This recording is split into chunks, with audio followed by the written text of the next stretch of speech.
President Joe Biden says pro-Palestinian campus protests have not prompted him to rethink his Middle East policies. His first public comments on the topic came after police officers broke up a pro-Palestinian encampment overnight on the campus of UCLA. It also came hours after police in Portland cleared out protesters from the State University Library.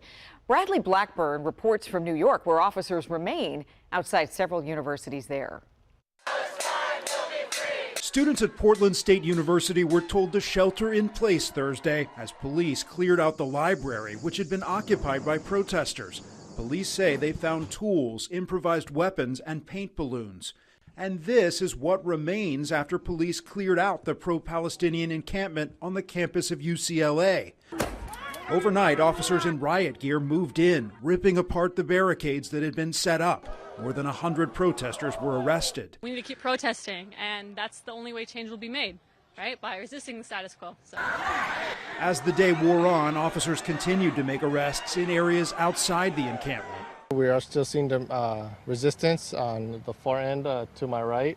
As protests on college campuses nationwide escalate, President Biden spoke out, condemning the violence. Breaking windows, shutting down campuses, forcing the cancellation of classes and graduations. None of this is a peaceful protest. At George Washington University in D.C., there were dueling protests between protesters who were against the war in Gaza. Humanity wins when we bring them home. And pro-Israel demonstrators who want the focus to be on the release of the hostages. Bradley Blackburn, CBS News, New York.